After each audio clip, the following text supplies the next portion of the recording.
For the past 2 years, the internet has been fighting an underground holy war. In a turn of geopolitical events no one saw coming, YouTube's best and brightest flung themselves into a centuries-long battle that most of them were absolutely not equipped to handle. To truly understand why research experts such as Mormon mommy influencer Madison Harnish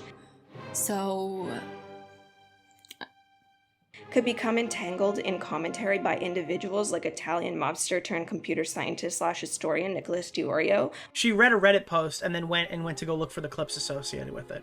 We need to go back in time. And I know she said that she grew up without a religion, but she just looks very Mormon, which I think is interesting. And I can say that because half of my family is Mormon. But if we're gonna look deeper into this holy war, we're gonna start off with the latest safe slop tuber turned Hassan simp slop star. Yes, I'm talking about mother to researcher herself, Cruel World Happy Mind. And we are going to call her Quam from now on because I heard nicholasdeorio say that, and I think it's funny. Chapter 1. Her videos are boring. Approximately 5 years ago, Madison started her channel Quam. Videos about multi-level marketing agencies were very popular at the time, with the likes of Illuminaughtii, Not the Good Girl, and Kiki Chanel. Despite being a noob to the anti-MLM YouTube show, her channel grew steadily and she raked in a fair amount of views. You can see from her early uploads that she mostly stuck to MLM-themed videos while occasionally branching over into other safe topics like cults. Everybody likes cult videos. In April 2023, a major drama at the time was when Blair, aka the Illuminaughtii, publicly accused another YouTuber, Legal Eagle, of plagiarism, specifically some dumb video effects with some paper, whatever. Back in 2021, Quam had previously called out Blair for also plagiarizing some of her stuff, and then suddenly people believed her because suddenly everybody saw what a piece of shit Blair was. After the whole Blair fiasco, because I watched her downfall extensively, I actually started watching a little bit of Quam's videos as well. Even early on, I noticed a pattern. 15 days ago, in the r/H3H3 Productions, a user wrote, "Yeah, I unsubbed before that because I felt her videos were getting longer without actually saying anything. The bad research and sourcing became more obvious. I was getting Illuminaughtii vibes, but when she made that comment, I saw it posted here and I was like, comma, it's even worse than I thought." Another user wrote over a year ago on the r/Do We Know Them podcast, "Cruel World Happy Mind bugs me so much. Her docs are 6 hours long because she repeats everything 3 times. I don't know why people don't call her out on this. She repeatedly introduces a clip, plays the clip, then reads the transcript of the clip. People think it's so thorough, but it's so obvious she does this to make the videos longer. I stopped watching her." Hey Madison, would you have anything to say about that, specifically about how hard it is to be a podcaster and how interesting you have to be because you have to say a lot of words? First off, podcasts is one of the hardest genres to make interesting and make work. You have to be one of the most interesting people in the world to make a successful podcast because it's just you talking into a mic for hours and hours. And who wants to listen to multiple hours of someone talking into a mic? Anyways, podcasts are one of the most challenging forms of media to make work. It can only work if you're super interesting and engaging as a person and have a lot of things to say. If you're a certified yapper, if you can yap about anything and everything, yap off the bat, yap on the wrist, and who wants to listen to multiple hours of someone talking into a mic? Interesting.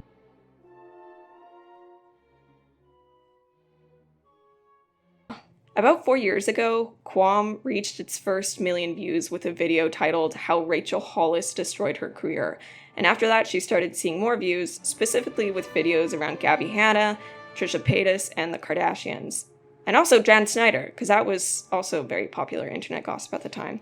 That was about until a year ago when her viewership began to decline. Now, I'm not an expert on YouTube monetization. I'm not monetized. This is my first video. What do you expect from me, huh? But I do know that to make a substantive living, substantive, I give up. On YouTube, you need a large and consistent viewership.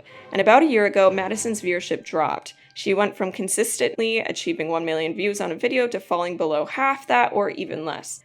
Madison, could you just tell me how it feels to lose so much money and integrity and viewership and pieces of your soul? In the world of social media, and especially the world of YouTube, success has a very specific parameter: numbers. When your numbers are good, you are a social media success, flying high, receiving all of the praise and admiration. But then when your numbers are bad, you're irrelevant and no one cares about you. Her H3H3 decision makes a lot more sense to me. r/anti-MLM creators. I'm literally watching one of her videos as I see this post. I like her content, but she talks so slow. She'll also say something and then play a clip where someone says the exact same thing again. It feels like she's trying to drag out the runtime as much as possible, and I get she needs to stay monetized, but the censorship is ridiculous. When I first found out about Quam's recent scandal involving H3H3, I wasn't sure why she did it in the first place. I'm not going to get too into her video or her reply to the reply or the interview she did with the H3 podcast, simply because there are better and more entertaining content creators who have covered it endlessly. I will, however, probably cover her most recent live stream with that Kris guy, and yeah, I watched the whole thing, unfortunately. Were kind of in agreement that what Israel was doing is fucked up. And I guess the flood of comments that were saying that what I had said was anti-Semitic, that that just completely disagreed with my stance. I was very confused on that, and just from a sort of morbid curiosity was reading comments and messages, wanting to understand that what their viewpoint was and how they had gotten to such a divide. In the video, she says, I thought most people were kind of in agreement that what Israel was doing is messed up. And I guess the flood of comments that were saying that what I said was anti-Semitic, that that just completely disagreed with my stance. I was very confused on that, and just from a sort of morbid curiosity was reading comments and messages, wanting to understand that what their viewpoint was and how they had gotten into such a divide. I'm just gonna give you a small piece of advice, girly. When you are talking about a marginalized group of people that you do not belong to, and when they are trying to give you feedback on what is prejudice or racist towards them, you don't read the comments out of morbid curiosity. You read the comments because you are curious and willing to grow. Okay? All right, I don't want to sound like a fucking lame leftist, but I think that there's some valid criticism in there. So to continue, I had a neighbor who I respect greatly, who's a journalist, a writer, who, after everything had come over and sort of lectured me about how that's maybe harsh again, because I feel bad because, apart from this, she identifies as a feminist, has invited me to a lot of book clubs, and what? Who invites people to a lot of book clubs? And is just, but just how, she had taken a trip to the Middle East and felt that everywhere else, the Middle East was incredibly racist to her, and Israel was a great country to her. Again, white blonde woman, not a Jewish individual, but had, just love how she says Jewish individual. But had felt that Israel was so great, and essentially that I was terrible for my viewpoints that I had spoken of in my video, essentially just to boil it down. And so I was just very bewildered by that and wanted to understand that respect. Here again, Madison seems unsure of what point she's even trying to make. I've been to the Middle East as well, and yes, as a woman, Israel can feel a much safer place to be than anywhere else in the Middle East. That's not even up for debate, because you can hold two things at once, Madison. It's not hard. Not only is it not hard, it's essential if you're going to be an unbiased commentator. So you can hold Israel is in many ways, more inclusive for women, LGBTQ plus people. 2, Israel has also carried out horrific actions against the civilians in Gaza and the West Bank. Those 2 things are true. It's baffling that she can't hold these 2 things at the same time, and the inability to understand complexity seriously weakens her credibility. The biggest issue I have with their statements is that they continuously move the goalpost for Ethan and Hila because they lived in Israel, when there is dearth of instances of them disavowing the state of Israel for the actions of Gaza, more so than Madison has ever done as an anti-MLM creator and probably has ever done in her life. But I don't know, suddenly she started watching Hassan Piker, and so now she thinks that if she just repeats the dog talking points that he has, it's gonna be okay, that she's gonna be fine, like all the Hassan glazers will glaze her. All the glazers will glaze her. All the glazers will glaze her. To further prove my point, I've highlighted the following from her interview, I don't even know what it was, between her and Kris Kunzler, or whatever his name is. It seems like there's a great fear there of something happening within their lifetimes that mirrors that experience.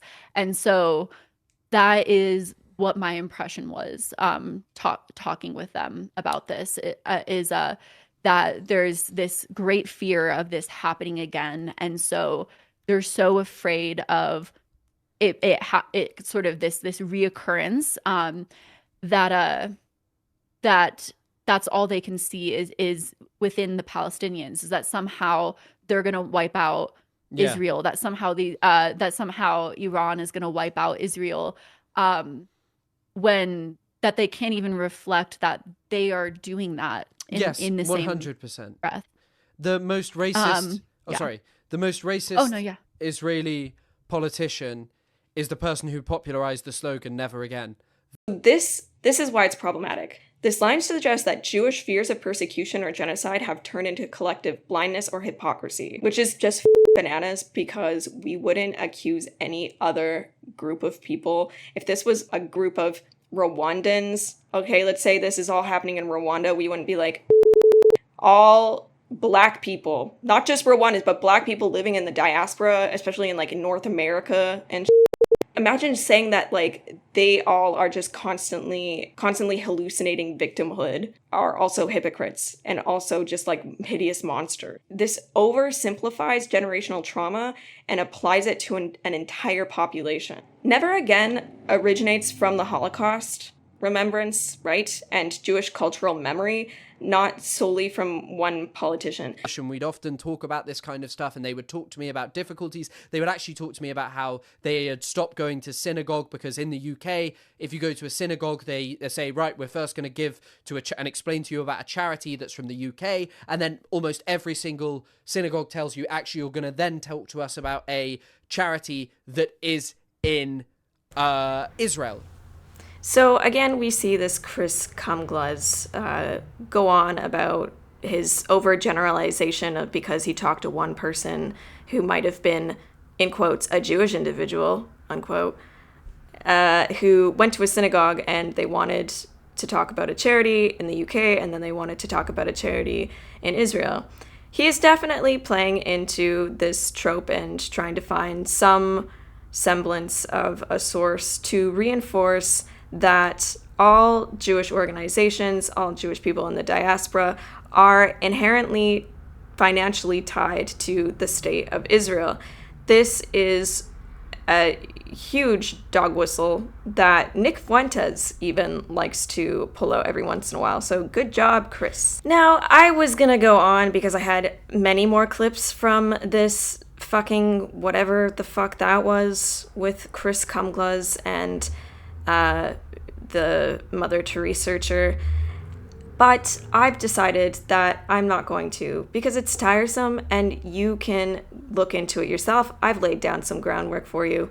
Anyways, I was really thinking about making this into a multi-part series about this internet underground holy war. If you're interested in seeing that, make sure you like and subscribe. If you're not, please leave me a comment, a strongly worded comment about your thoughts, feelings, and opinions about how you don't actually think any of this is anti-Semitic, because what Israel is doing is wrong. because that makes sense. And I hope to never see you again. Hopefully she'll apologize. Don't think that's that's gonna happen.